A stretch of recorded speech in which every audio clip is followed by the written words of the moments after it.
Greetings, welcome back to Black Bear News, where we are discussing climate change, abrupt climate change, and things adjacent. Please remember to like the video and to make sure you are still subscribed. This out of England, or Britain, Great Britain, whatever you want to call it. Excuse me. Britain is set for the warmest New Year's Eve in 178 years and will be hotter than Greece, or hotter than fish grease, as 2020 begins with early spring caused by a heat bubble over Europe. I finally remembered one of those. It's hotter than fish grease. But first, the country will have to battle through horrendous flooding, plunging much of the UK underwater. The warmest places are likely to be sheltered parts of North Wales and the northeast, the Met Office said. On New Year's Eve, the mercury is expected to climb to 16 C, excelling temperatures in Corfu, Greece.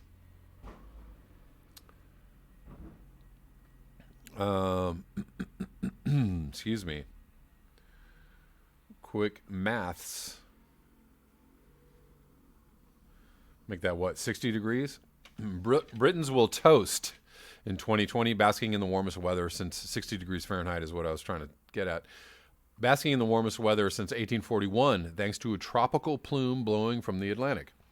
On New Year's Eve, the mercury is expected to climb to 16 C, excelling temperatures in sun-seeker hotspots such as Corfu in Greece.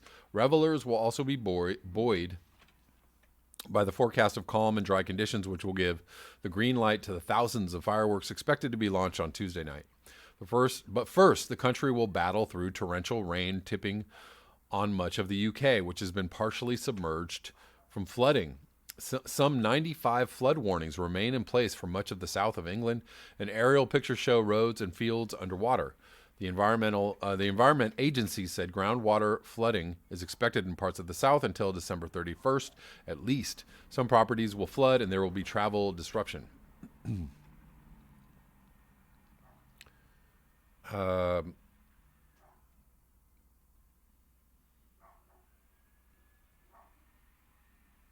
Wow. After seeing off the worst of the rainfall, Britons can look forward to a largely dry start to the decade with no sign of a cold snap in January. Wales and Scotland will be warmest at 16 C, 9 C above the average, and Londoners will enjoy a moderate 11 C. Met Office forecaster Simon Partridge says a tropical maritime air mass from the Azores is good news for New Year's Eve, with very mild 15 to 16 C highs up to and including Tuesday. Conditions look pretty decent for fireworks with light winds, and New Year's Day looks mild at 13 C. North Wales and northeast Scotland will see the mildest temperatures in coming days, but even London's 11 C will be 3 C above average. There will not be additional issues with groundwater flooding as it stays dry and mild with sunny spells for the next week in the south and the Midlands, with some rain in the second half of the week in the north. In Athens, meanwhile, the predicted high is 9 C, 48 Fahrenheit. Chilly. That's about what it is here. We're slightly warmer. And 8 C, 46 degrees Fahrenheit tomorrow, while in Rome, 11 C, 52 Fahrenheit is expected today, and 9 C tomorrow. Ooh, chilly. Unusually, the warmer spell is a result of an area of high pressure, which would typically bring cold and frosty weather from the continent.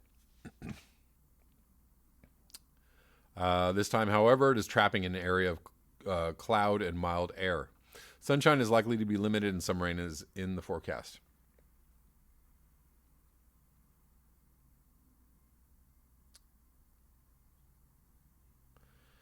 Okay. More wild weather and more weather weirding. Here's a little more extreme heat or higher than usual temperatures. Attack of the heat blobs. Moscow endures record Christmas temperatures. Antarctic ice melts at the fastest rate ever, and a huge patch of warm sea appears off New Zealand. Let's just go through this really quickly. Russians bracing for the typical winter chill have been left baffled by unusually warm weather, which scuppered the country's hopes of a white Christmas. We already read something about this. At this time of year, Moscow is usually blanketed in the snow, but it is not expected till the turn of the year after temperatures on Tuesday climbed to of 43 Fahrenheit, the hottest Christmas Eve on record.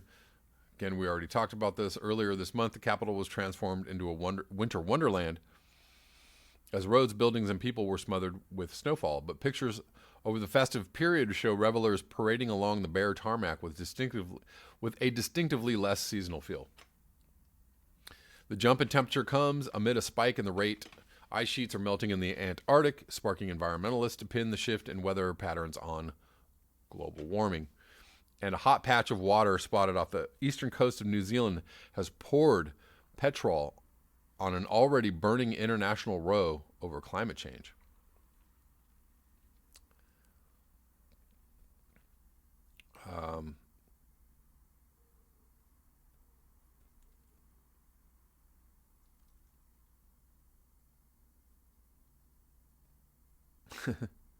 The rare absence of winter snowfalls this summer where wildfires ravaged the Russian countryside and blew smoke into cities. President Vladimir Putin, who has expressed skepticism about man-made climate change, even said he would double down on his ecological efforts. Well, he knows climate change is real, and he's actually spoken about it.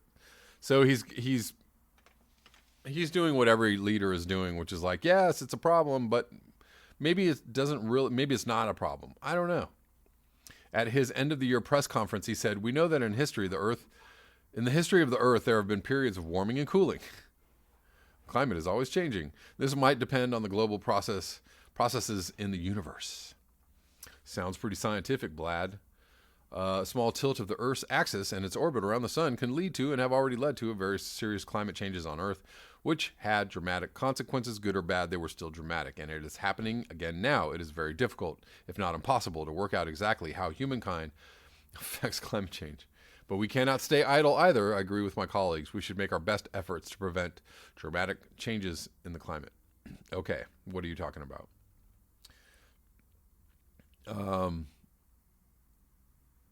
Let's go read about the hot patch for a second. Meanwhile, a hot patch of water off the eastern coast of New Zealand has created a huge red blob on heat maps as a marine heat wave sweeps the South Pacific Ocean. Good Lord. That looks like the blob that used to be centered up here near Alaska. The blotch stretches tens of thousands of square kilometers and is one of the warmest sea spots on the planet with temperatures of up to 20 Celsius. The water is 4 C degrees above average temperature of 10 to 15 C, nearing temperatures in the tropics, which range between 20 and 30 C. Professor James Renwick, a weather and climate researcher at Victoria University, said the phenomenon is caused when an area becomes concentrated with sunshine and little wind. All right. Heat, and more heat.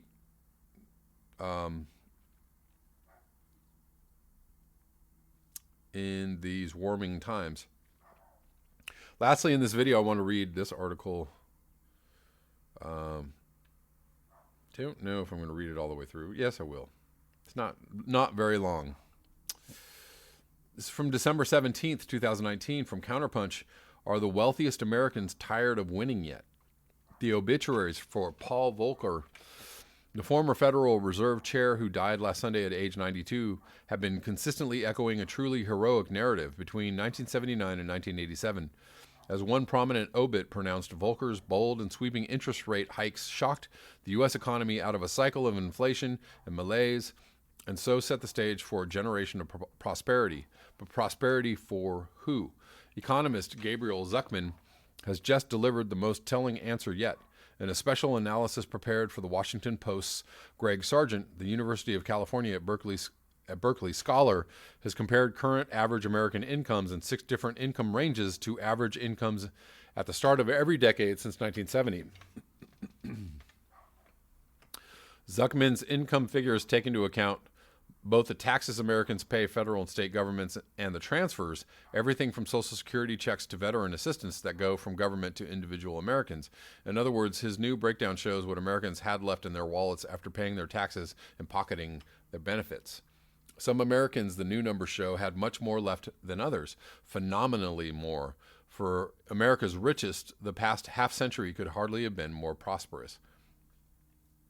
Again, when trickle down doesn't really trickle down but just stays up there. In 1970, the nation's top 1% averaged $328,816 in today's dollars. By 2018, that top 1% average had more than tripled to 1,152,232. But the most striking after-tax, after-transfer gains have gone to Americans even higher up in the economic pecking order. Average top 0.1% incomes have more than quintupled since 1970, from just over 1 million to over 5 million. Average top 0.01 incomes have jumped over sixfold, from 3.7 million in 1970 to 24.2 million in 2018.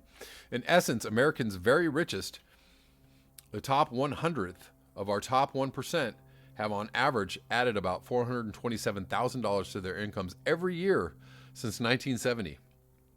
The bottom 50% of Americans have added to their incomes too, all of an average of $167 per year. And what about Americans in between that bottom 50% and the top 1%? The vast majority of those in-betweeners haven't seen any prosperity jolt either. Those in what researchers call the middle 40, the 50% to 90% income cohort, averaged $75,913 last year, up 72% from their $44,178 average in 1970. Very modest. That sounds not half bad until you figure in the major financial challenges that have emerged over the past 50 years. The skyrocketing costs of big-ticket items like homes and college educations. House prices, for instance, have more than doubled since 1970 after taking inflation into account. Yeah. Inflation taken into account, that's key. Middle 40 households are also shelling out significant dollars for expenses that simply didn't exist in 1970. Back then, most American households paid nothing for television programming. They watched rabbit ears on their TV sets, brought them that programming for free. Now households pay cable companies for what they watch. The online world, of course, didn't exist in 1970 either. With this world's emergence have come significant new expenses for internet access, computer hardware, and smartphones. Now we do, to be sure, gain considerable benefit from all these new expenses, but that doesn't make these new outlays any less onerous. We cannot, after all, freely choose to do without the new tech products and services that surround us. To participate fully in modern American life, we have to partake. European social scientists have a phrase for the sociological dynamic at play here. They see poverty as social exclusion, the incapacity to lead the life that most of society considers minimally decent. If you can't afford that life, you stand excluded, always on the outside looking in, with all the stress that falls upon those with outsider status. Most households on the economic edge do everything they can to avoid that exclusion. And that often means in the United States going deeply into debt because incomes for the bottom 90% have simply not kept pace with the growing financial burdens of modern life. Gabriel Zuckman's latest income calculations make all of this plainer than ever before. Again, the economy is doing great for those that have it, and for those that don't, it keeps getting worse.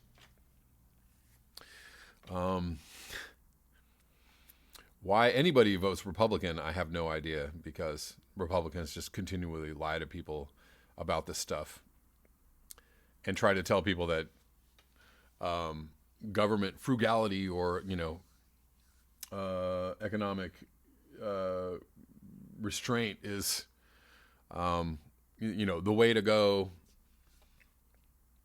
That free market is, all the thing that we have to rely on, and what that continually does is just give the rich more money and give the poor less. We just take from the poor and give it to the rich,